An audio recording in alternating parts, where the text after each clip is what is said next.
Hello, folks, and press a couple buttons. And I would love if people wanted to share a little bit about who they are and what they do here in Maine before we go on to talk about some of the issues surrounding the 9 to 5 movement and subsequent movements as we come over to now and maybe where we're going. So would anybody love to start? Yes, I mean, I can start.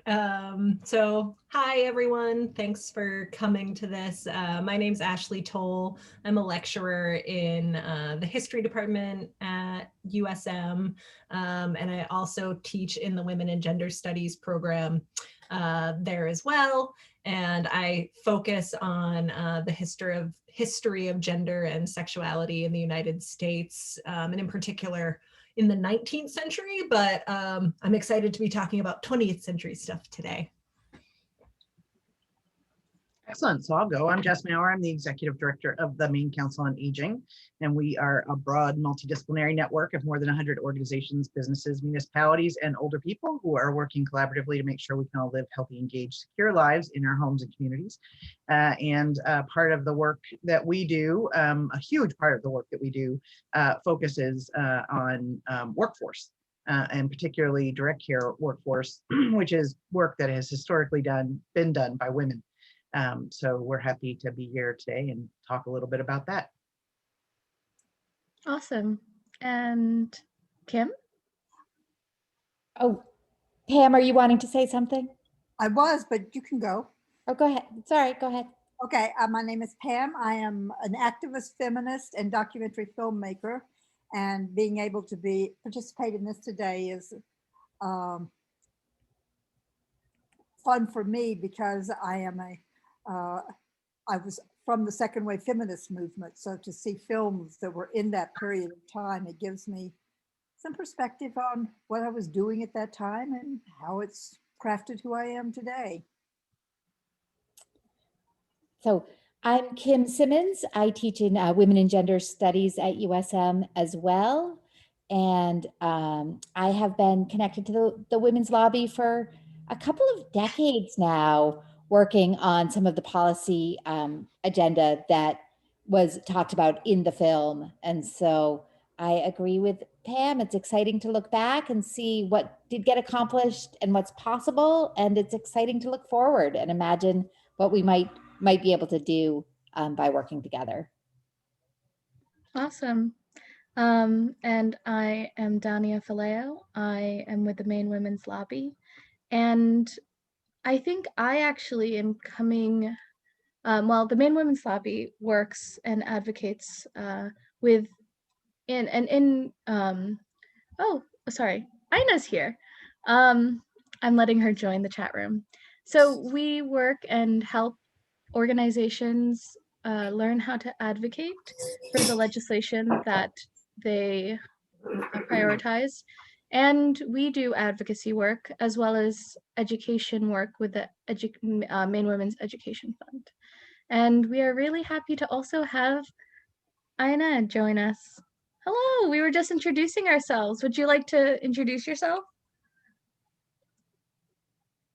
What do I need? My name?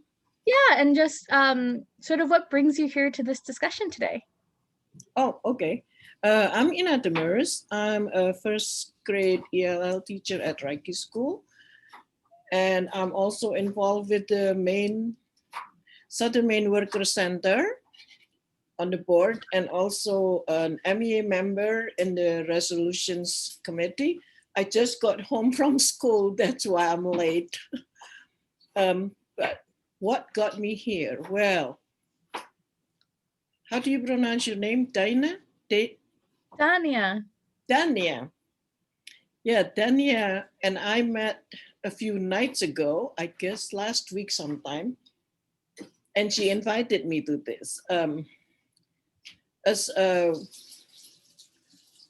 an Asian woman in the workforce, I do feel like I need to be here. So to find out what it is that, other people have to share, and I'll add more later, okay? But I'll give the other people a chance. Thank you.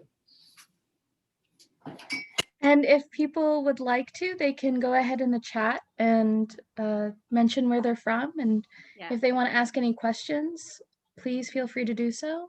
One of the things that we wanted to try to do at this conversation was actually start off talking about one of the discussion questions we prepared for today. And one of, so the background for folks, and we can put the link in the chat. If people haven't seen the 9 to 5 documentary, that's absolutely all right. You're free, and it is free on PBS to watch it until March 2nd, I believe. And in the meantime, one of the quotes that Ellen Cassidy has in the movie says, quote, "Untapped group of women whose voice was not being heard in the women's movement, in the labor movement, and in the business world." And that's what 9 to 5 workers were. Together, they came together to raise their voices and demand changes. What conditions made it more possible for them to build an organizing space together at that time? And how is that similar or different to organizing efforts right now? And I'll leave that open for anybody to want to chat about. You know what I find interesting about organizing now, as opposed to when I was younger? I mean, clearly the doors were locked, but we had to kick them open. And what's exciting now about our culture and our society is that there's a groundswell. There's enough people to be able to have safety in numbers and to speak up. So when I was pushing the envelope back in the corporate world, when I was there, I had to be far more polite than I wanted to be. And I'm finding that younger people today aren't having to apologize nearly so much for when they're going to deliver a punch. So it may not be enough, but I'm beginning to see that there's some sisterhood that goes beyond a smaller number.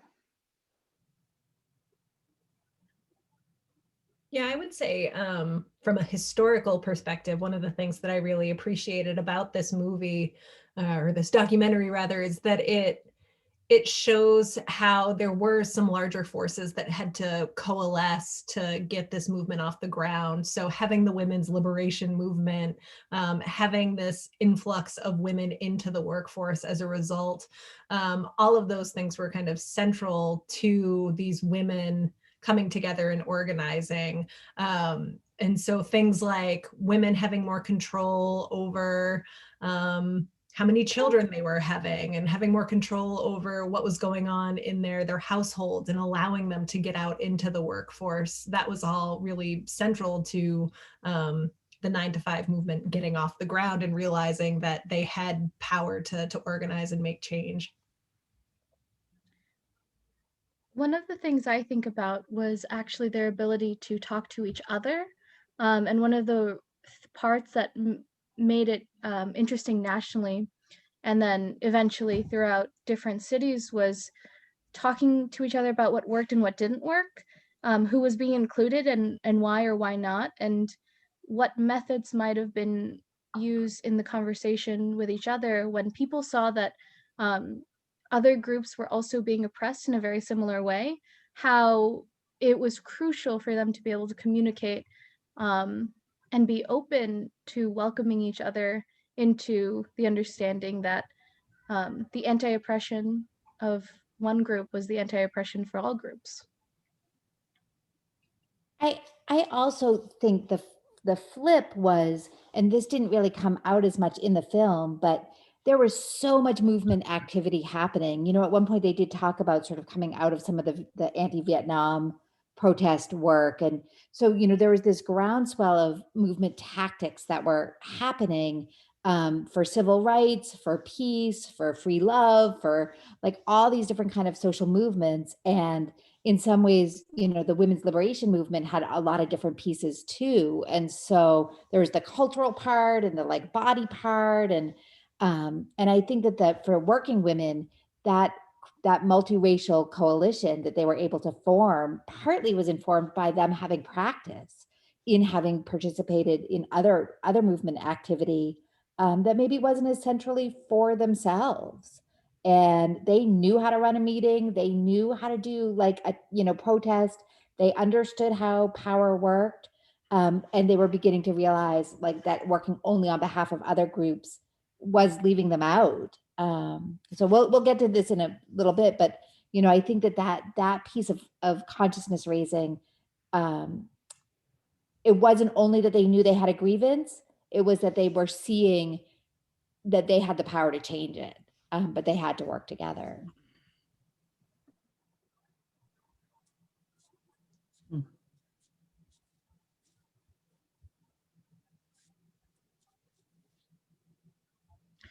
I also think partly because we're coming out of a university space, that the piece about education was really interesting to me.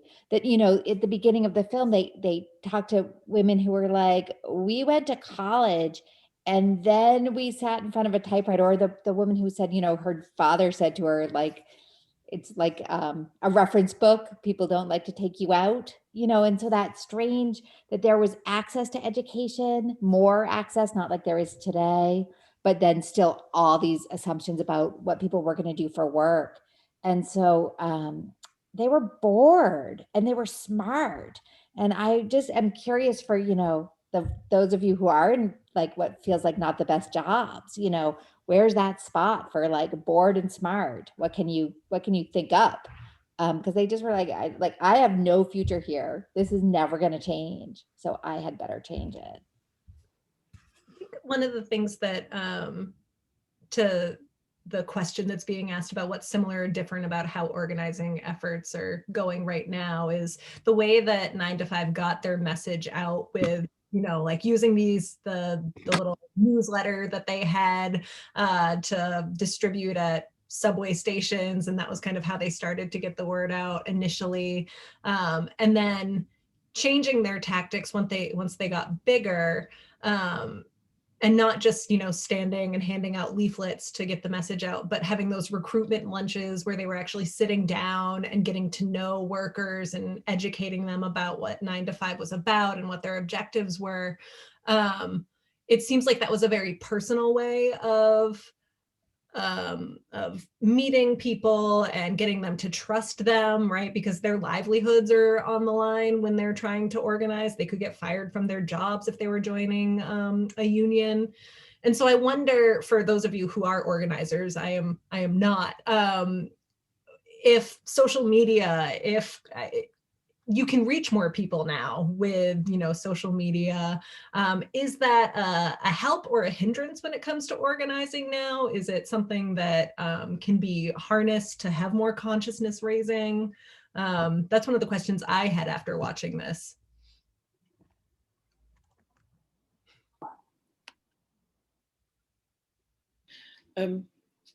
Yeah, I was thinking of some of the professors at USM who are now no longer there. They can tell me exactly what happened, okay? It takes a longer time for them to achieve that being adjunct. And and then being full professorship. It's like, I know they have to work harder than the males. I'm not sure if that is still true, but I didn't watch the 9 to 5. I didn't even think about it. So I'm sorry that I'm jumping in. I actually was just saying it's okay if you didn't. And part of what's really helpful about this conversation too is having folks who bring their own piece of experience or understanding of women's workforce issues and what it's like as well to be a woman in the workforce. Okay. I'd be curious if you could speak to the piece about how do people find each other? Like, I know you're connected to your union, you know, how have in the past and today, how do people find each other if something really needs to be different than it is? You mean in terms of people of different ethnicity?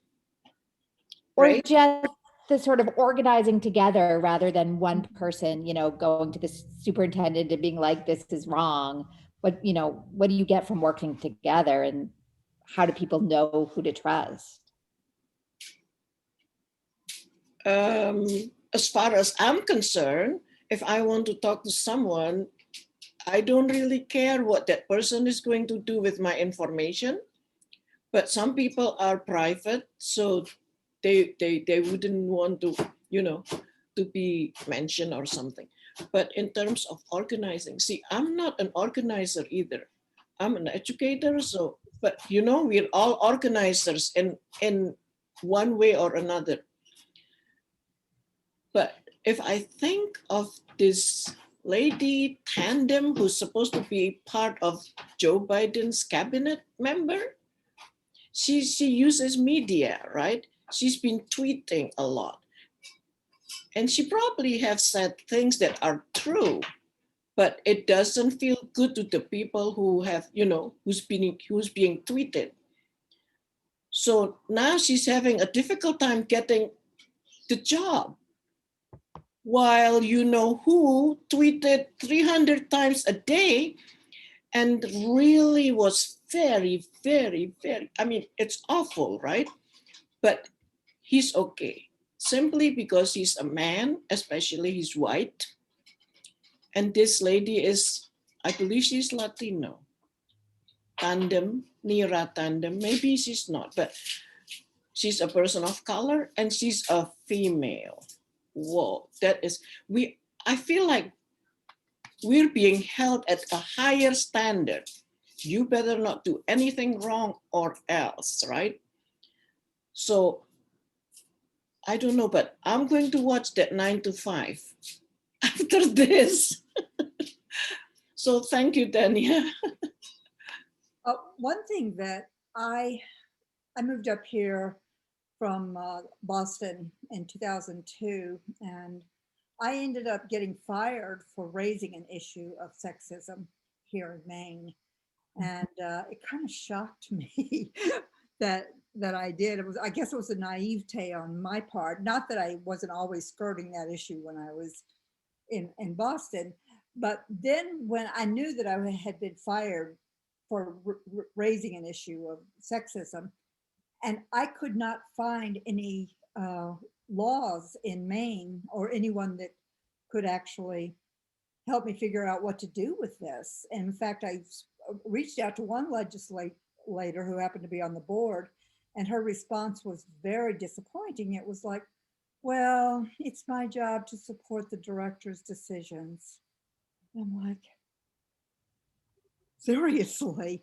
So I guess it raises for me is what kind of, if we just think in terms of Maine, what kind of laws do we have now that can actually mitigate these things in the workplace? Because that's been 10 years ago, but it was very discouraging. I mean, it was a blessing in disguise to leave the place. I got 2 years of unemployment because it was a really bad time. So life works out when we let it, but it was just wrong. It was simply wrong.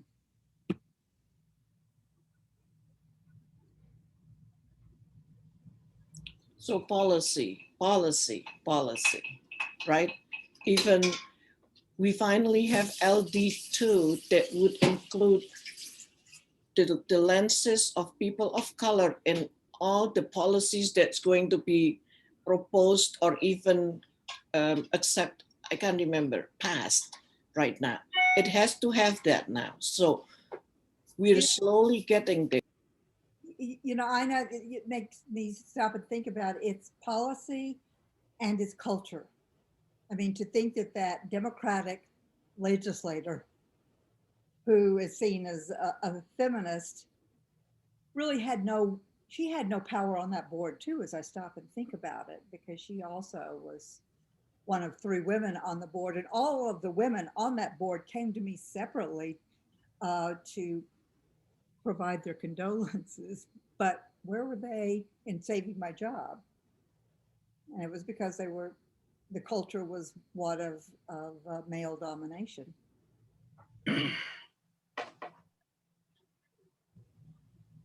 I thought I'd jump in and talk a little bit about, so the question sort of intrigued me about, is social media more useful or not? And I would say, in relation to the direct care workforce, and just, from a background perspective, these are folks who work across settings, who provide personal care for people who are older, who are disabled, people with intellectual disabilities, people with behavioral health challenges. It's really, and within a home and also within other kinds of home settings, right? So we're talking about nursing homes, assisted living facilities, group homes, any number of, sort of different living environment. And I would say it's like totally impossible to get to them. They all work through employers, and they are working. It's impossible to get them to show up, when we need them, when we're advocating, for increased rates, reimbursement rates, to increase their salaries. Very, very hard to engage them, because the provider is, in between. The other piece is that they're caring for people who are undervalued. And they're almost always women, by the way. In Maine, unlike the rest of the country, which has a little bit of a higher male participation in this workforce, in Maine, it's almost exclusively women. They are caring for people essentially who are not considered productive to our economy. And so they have been undervalued. This is work that was traditionally done by slaves and immigrants, always women, and continues to be a field that's dominated by people of color, and people who are new to this country and to the state. And it just it's a fascinating intersection of racism, gender bias, and age bias, that really sort of keeps these folks down. And I don't see that they have any real voice or mechanism to speak with each other, nor to get, sort of to get them engaged in the conversation. So anyway, and I was going to say the other thing we worry about in relation to this workforce is that we have a significant gap in the number of workers. And so we have thousands of people in the state, every week that don't get the care they're entitled to get. And that gap is growing pretty significantly. And those are also, more than half of them are women, older women, and they're not getting any care, much less, a little bit of care. And they are impoverished, but our poverty level is set at, 100% FPL is considered poor, but because Social Security exists, a lot of retirees are just above that. So we don't see the poverty that impacts older people. And so for people in this gap, and a huge percentage of them are women who are living alone, who are over 65, can't afford care. And then those who are poor enough to be entitled to get it can't get care because we don't have enough workers.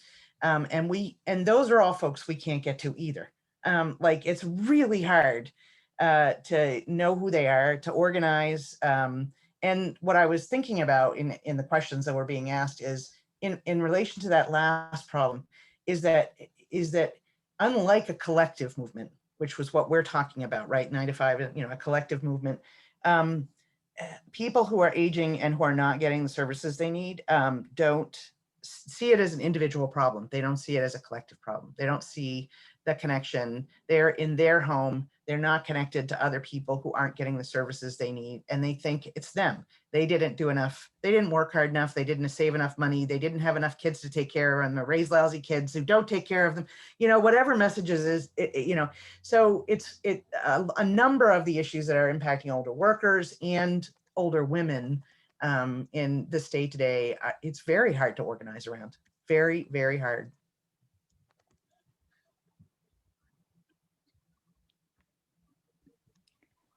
Yeah, since the pandemic, pandemic, I guess, suddenly we're looking for retired teachers, right? And those are the most vulnerable ones for whatever this COVID is, doing. And so many of the retired educators are coming back to be long-term substitutes, to be substitutes. I mean, and this is the only time that older people are being appreciated, sought after, because every time they just were looking for the young ones, the younger blood. I mean, at some point I almost said, look, you guys, if it weren't for us, you wouldn't be here. So, but this is the first time it makes me feel good that, older people are coming back into the workforce that they really want to be in. So we have substitutes who are 75, 85. I mean, it's wonderful to see them back. One thing that surprised me back in the 2016 election was how many young women were Bernie supporters. And when I would ask them, well, what is it about his policy positions, et cetera, that you like? Most typically what they would do is bash Hillary. And I'm like, no, tell me what you like about his positions. I don't want to bash anyone's candidates here. And what I quickly learned was that they didn't understand much about women's history. And so I ended up making a film about that called From the Second Wave to the Tidal Wave. And in part, I was doing that so that I could, that's Maine Health with my vaccine, I'm sure. But anyway, sorry about that. But part of the reason I made the film is that I wanted to provide some history on the second wave feminist movement. Stop, please. Pam, we can't. Yeah, can you maybe, Pam, can you mute and come back when your phone's not ringing? I stopped it. Okay. I'll get over it. Anyway, being old enough to have a shot, but being smart enough to be able to use technology is a bit of a problem. But anyway, what I found was really helpful when the film would screen is that the younger people got some new perspective, but it was people more my age who were feeling, oh my gosh, I didn't do enough during that time. And what can I do now? So there's this gap between history and that a lot of women have. And so that was why I think some of the films like 9 to 5 went noticed and unnoticed at the same time. I think something I'm curious about, which has come up in different ways throughout this conversation already, has been about how do people connect and act when either they're marginalized by society because of either their age or race, or alternatively, they're mothers who are expected to do everything. And it's only gotten more exposed to more people with the pandemic. And I'm wondering if anybody has thoughts on how we make action or how we make connecting more accessible in the age where supposedly anybody can find anyone. Well, I have a couple of things, but then I'm really curious for other people, including people who, want to jump in. I think that there's the piece that Jess said is like, can't be underscored enough, that we need to have some scaffolding that make it easy for people to be able to participate. So it's that challenge of recognizing that your problem is actually a social problem. And, I think, a sociologist, Jess Callerco, wrote an article that said other countries have safety nets, the United States has women. And that, starting to be able to really externalize and notice, like, you know what, no, we don't accept this, is going to take consciousness raising and the kind of culture change. but then how we actually decide what are the actual policies and budget items that we want to have happen requires a lot of strategy. And so, Dania, in a way, I want to hand it back to you to talk a little bit about what the Women's Lobby is providing, because I think a lot of the issues that the film brought up that workers wanted then are still what people want today. So better wages, better, time off, having access to paid family leave, having access to subsidized childcare, not getting sexually harassed at work, not getting racially harassed at work. I mean, those were some of the big themes in the film. And I'm like, oh, those are some of the big themes in your work right now. So maybe you could make a little women's lobby pitch. Can I interject one more thing though? Because what you just said, and then I'll let you make a pitch for the Of course. women's lobby is great. The other piece we don't talk about is that while we made gains and we talked about laws and well, all sorts of ways we've made gains, I don't think we've changed the culture of women being the solution and the safety net solution, because women, what we're seeing now in particular are women of my age and your age, Kim, in what they're now calling the sandwich generation, right? So the expectation is you're taking care of your older parents and you're still taking care of your kids. And that if anybody's going to leave their job or go half-time when you can't find the care you need, because we have a workforce shortage for direct care workers, you're going to leave your job and you're going to not pay into your retirement system. You're not paying into Social Security. You're going to be at a worse economic situation when you are done that caregiving situation. You can never make it up, and we're not, there is one issue, that the cultural belief hasn't shifted, that women are still the caretakers. And we haven't looked at what the economic impact of that caregiving is. We know what it is, but we haven't done anything to fix it. So I just want to offer that as well.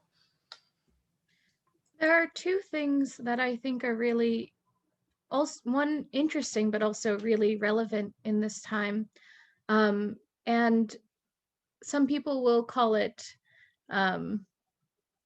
actually, what I'll just say is there are many tools that the lobby offers, and that includes trying to make accessible tools for people who don't necessarily have all the time in the world to learn, because it's difficult.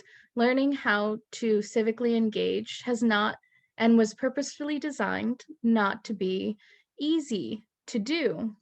And if you're also a working mother who is working, say, 9 to 5, but also being in charge of the household the rest of the time, and also trying to get a reasonable amount of sleep, which we had a little bit of a conversation about before this, it's not easy. And while we might not be trying to constantly, make it, I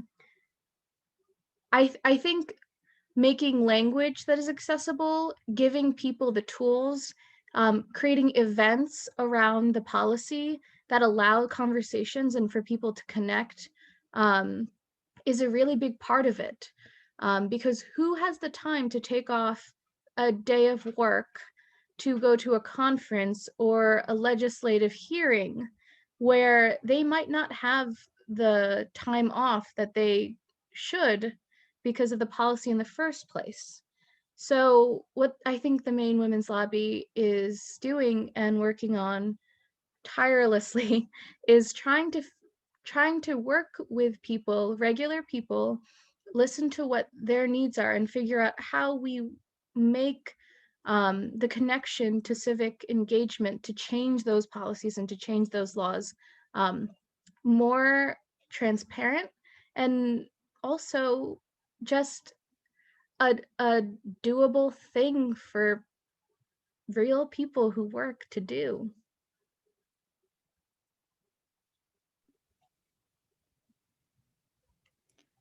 Ashley, I'm curious, I don't want to put you on the spot, but I'm curious if you have any insight into sort of the wages for housework movements or other movements that caregivers have tried to make to sort of have unionizing for unpaid labor.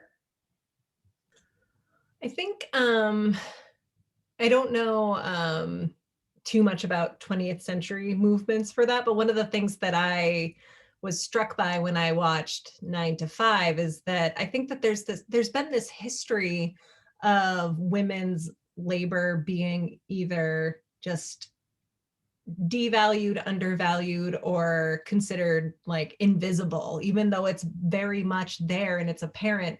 And so the secretaries in 9 to 5 are a good example of that, where they are doing work that is sustaining the workforce, and yet it is incredibly undervalued.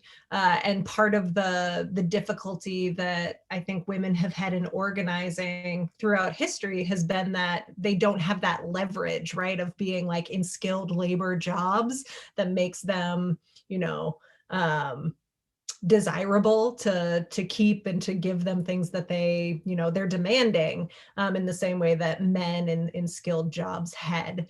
But with that being said, women were part of some of like the first labor unions and were the ones that were actually at the forefront of organizing. So, I mean, in the 19th century with the Lowell mill workers, women laborers at Lowell, they formed the first unions there and went on strikes in 1834 and 1836 to advocate for better pay because their wages were being cut.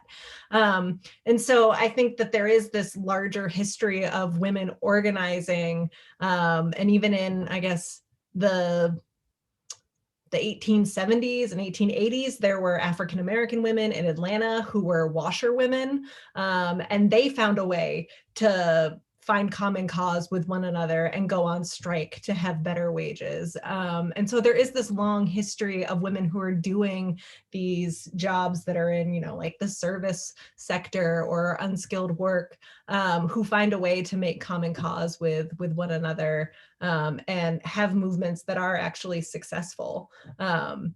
So that's my 2 cents.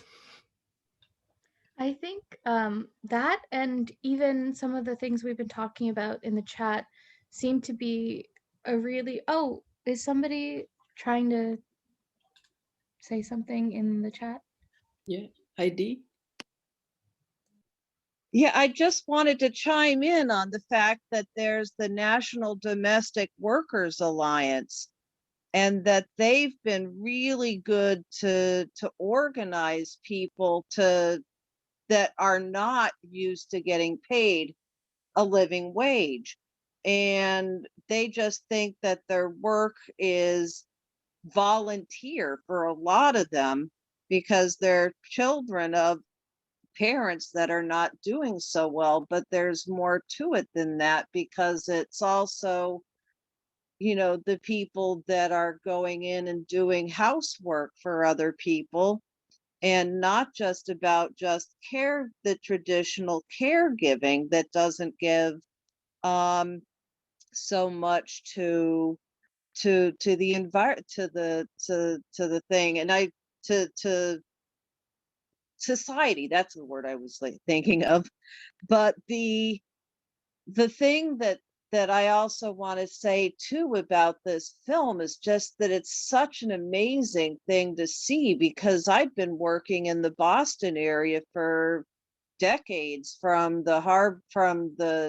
co-founding students in support of Berkeley to the Harvard Living Wage campaign, and I had never heard of this.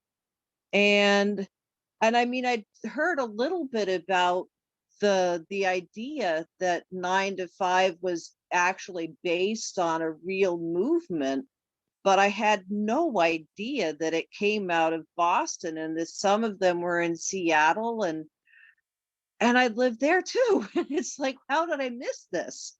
And it's so good that Jane Fonda is out there. She was just on the Ellen show talking about this, and that the word is getting out, and this is such a phenomenal film to help teach people about how to organize and about how to be presentable and present ideas and speak in public, and all of that juicy stuff that brings us all to be the advocates that we are in our society.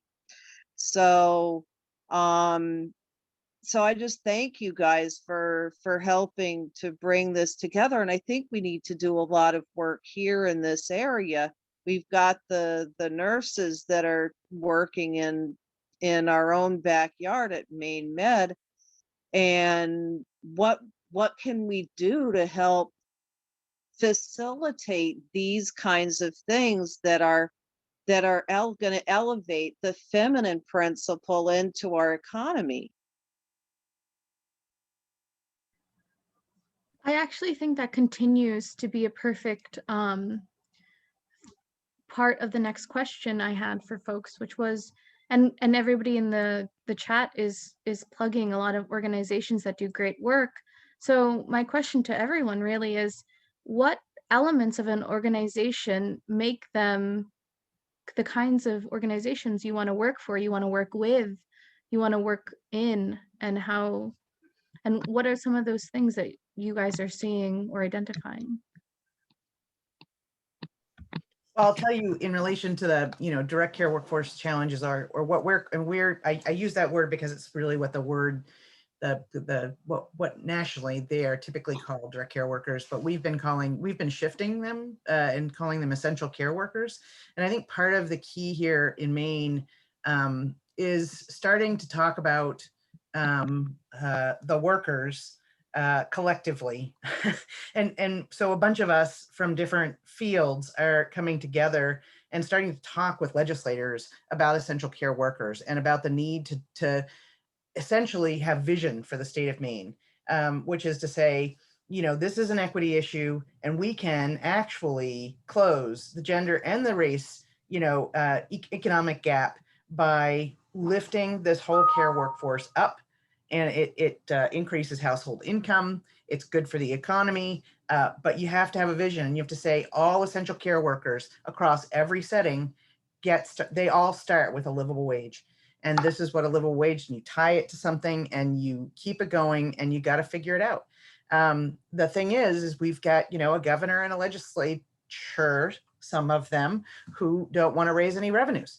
And, you can't do anything big if you don't want to raise revenues, and so we signed onto a letter with a bunch of organizations, including the Southern Maine Workers Union, this week, saying that asking the legislature to create $400 million new dollars in revenue to address some of our core needs, but to leave additional funding for things like this, which is to really elevate the whole status of the essential care workforce. And it's good for our economy. It's good for the workers. It's good for our families. And, anyway, I think there's lots of opportunity here. I think there are a lot of legislators who are really connected to that concept, who are tired of this infighting, right? That's what, to answer your question, it's not, it's organizations that come together and bring and collaborate with each other, and who see the similarities and who can really raise all boats instead of sort of saying, well, but what about the teachers? And I say, bring them in too. Let's figure it out. You tell me what you need there. And it's like, we've got to raise all boats together. And so that's the organizations that I'm looking to partner with. I think actually part of why I think that's particularly important is because in a lot of ways, the legacy of white supremacy in our world has been competition over collaboration. And it's been about, well, I'm going to get my slice of the pie or my pie, instead of trying to figure out how we can share that pie. I was really struck in the film by the kind of intentional feminist organizing that they brought in. And so, they said at one point, we have seen and been in unions, which is not what we want to replicate. We are not looking for the same old style. And so how do we actually start, to use what's good about a union, but bring in a different organizing culture? And then, at one point they talked about, I can't remember people's names, but one of the leaders saying, I never, this person always made you have a task. You're bringing chips to the meeting. You're, you know, helping somebody else's kid. You're nervous about public speaking, like we're going to help teach you. Just constantly building people's sense of inclusion and importance and that skill building to help more people take leadership. And then the last part that I thought they really talked, you know, beautifully about was working on multiracial organizing, knowing it needed to be a multiracial coalition and organization and being really intentional about it. And so, you know, in one place they said they just created buddies, like they help people build friendship and real relationships so that they could go forward together in the work. So all those things really struck me. And you know, the kind of sadness of COVID about like, I want to do that. I want to bring chips to a meeting, but made me wonder, can I send you all cookies? You know, so, but I think those elements of if we don't like the, you know, if we don't feel like we're respected, I don't think you have to love everyone you work with, but there has to be a culture in the organizing space of feeling valued and valuable, that our time is well spent, and that we care about each other. And so I hope more social movement organizations are looking outward at those goals Jess talked about, because ultimately we want to win those campaigns, but also spending a little more time on like, how do we do this? How do we actually individually do this with each other? Well, you know, first of all, the Southern Maine Worker Center, we started from almost nothing. Drew, Megan, Ali, and now Arlo is there. But those three, the first three people, Nicole and I can't remember how many more, they were just volunteers. They didn't get any pay, or if the pay is so little, just mileage, okay? That's all we had, like $5,000 or so, and that's for the whole organization. Imagine that. Okay, we don't have these umpteen $1 million that those big corporations have, right? So look at us now. These 3, 4, 5 people have, I don't know what they did, but we now have enough money to pay the executive director, the different staff members, full-time. I mean, you know, I don't know what they did to do that, but they were moving, they were pushing us. I mean, you know, it's like that's how it happened. You know, it's actually from the ground up. The other thing I want to mention is also the educators. We also need to make sure that no matter what gender you are, you get pushed. I mean, I've been pushing the girls more than the boys, which is probably not okay. Because one boy came to me and said, Mrs. Demers, I think you are favoring the girls.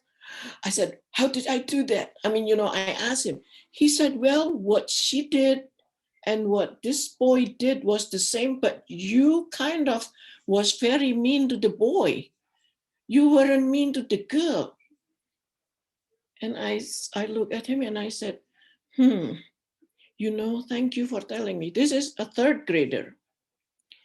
I said, thank you for telling me, because I didn't know that's what I was doing. And you were observing me. So now you're telling me this. And I said, if I do it again, would you give me a sign, something like that? And I will say, oh, I am sorry, I'm doing it again. But this brave young man, I said to him, you're going to be a president one day. And that's because I came from a culture where women are not being, I mean, we don't exist. I didn't exist. But my mom always told me, you know, girls can do what boys can do. And she said, and sometimes even better. So that's, you know, that's why I'm such a pushy person, because I just want everybody, especially the females, to become better than, you know, than the boys. And maybe that's also a sexism that I had carried. But that boy straightened me out. I said, okay, from now on, I'm going to make sure I remember what I did with this person when he did something. And, if it's similar, I want to make sure it's kind of equal. Or I give turn, girl, boy, or boy, girl, boy, girl. So it's like, it's hard for me not to push the girls more because I know that they need more. So. Well, and I think that actually points to the fact that we're talking about all of these systems that make it harder for girls and women and non-binary or gender expansive folks right now. And so when it comes to those gender equity issues, maybe sometimes it's not that we need to necessarily favor certain people, but that we acknowledge that the system that we're working within does have inequalities. And when we talk to people, and when we look at the power dynamics, that we are naming them as they're happening, and being able to talk to young men about why that might have happened, or be able to talk to our own, whether it be our sons or our fathers or our partners, about some of the experiences that we've had, and being able to share that and listen to each other. Anyway, I'm wondering if anybody had any other outstanding questions, and if anybody has any burning thoughts before we wrap up, because this was so wonderful already, but time flies, and it is almost 5 p.m. and my cats will rebel if I do not feed them sometime near then.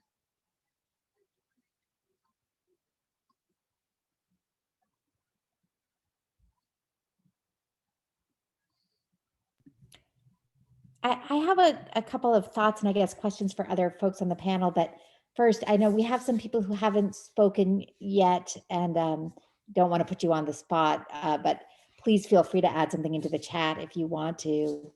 But while we're waiting to see if that happens, I'll say one of the pieces in the film that we won't have time to really talk through, but I think is really interesting and important, are the different kinds of actions that they took at different points in the campaign. And I'm remembering, especially, at one point, the organizers saying, like, our constituents didn't want to do something super confrontational. They weren't really up for having a big protest. That was just at one moment in the, in it.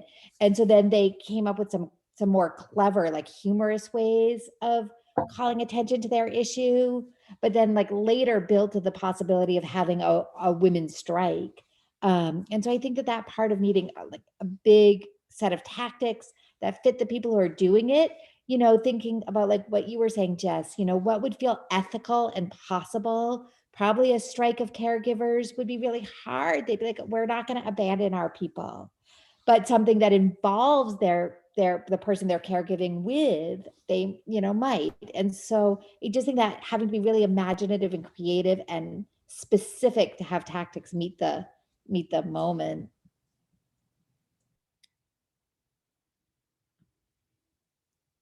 Yeah, I totally agree. I see Heidi's hand is up, so I was waiting to see if she wanted to jump in.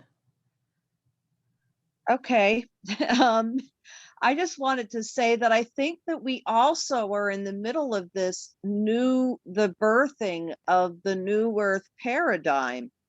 And I think that the feminine principle is something that is on the rise right now. And I think that embracing this whole ethical ideal can bring some of these things to the forefront in a way that I think, in terms of ethics, in terms of compassion, in terms of the way that we embrace love and being there to care for other people. I think in that way, I think that we as women have so much more to offer. And I think that we can just bring that into the society that we're living in today. And I think that if we can bring various different groups on board and not necessarily have to be so gender specific with it.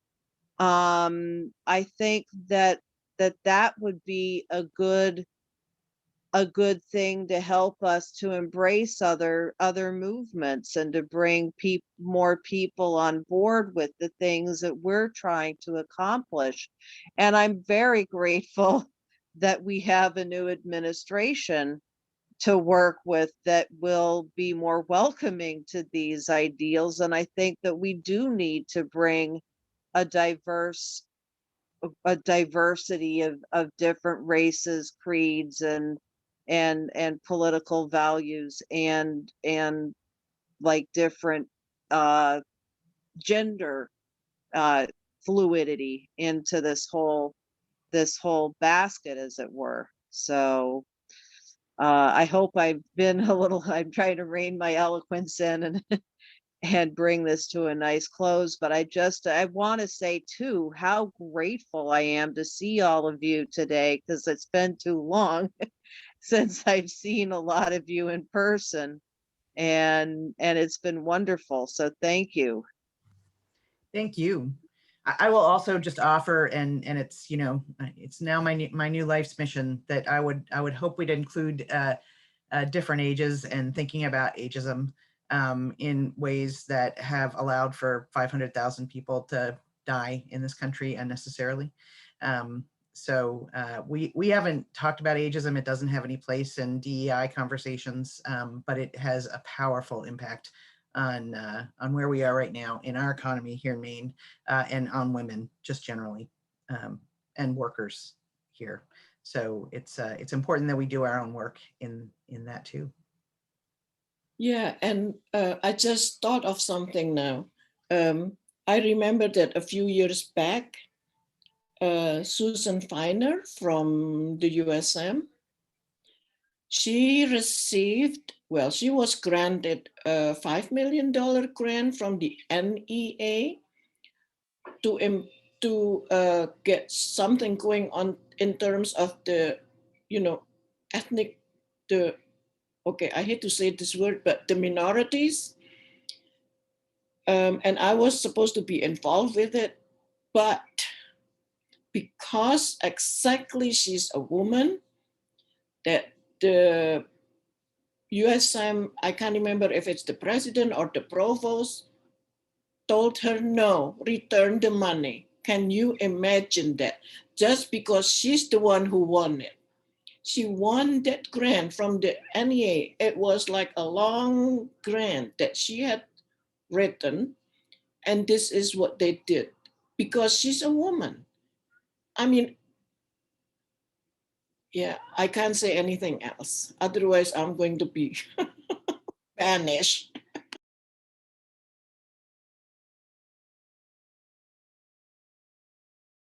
I would just, I guess as we're closing, one of the big takeaways I had from watching the documentary was at the end where they gave kind of an update on where women from 9 to 5 are today and the jobs that they've taken on. It was really impressive to see the careers that they went on to, and kind of the new leadership positions that they had in other organizations. And I think that that's one of the big takeaways for me, was that to this idea of, what organizations do you want to be a part of? I think it's really important that these organizations are empowering individuals, and that they're educating them to then become future leaders and to lead other people. And so that was one of the big takeaways for me, was that 9 to 5 never seemed to be a movement that was about Cassidy and Nussbaum, but it was about a bunch of women who are empowering one another and teaching one another that they had worth and they had value, and that they had something that was worth fighting for. And so I think that was really, I think that's something that is a big lesson that we still need today. So I thought that was huge. And I think that's an incredible note to end on for this evening. Thank you so much, Ashley. And thank you everybody who came and for all the different experiences and expertise that everyone provided today. I think we, in a lot of ways, are living our own philosophy right now by chatting together today, because I know that we are all part of what might seem like very different organizations or different disciplines, but it is this kind of conversation that I hope to see continue and keep going throughout the threads of work throughout Maine and throughout the nation. So again, thank you all so much, and I hope everybody has a safe and lovely evening. Stay warm and stay safe. Thank you. Bye. Hope to see you all again. Bye.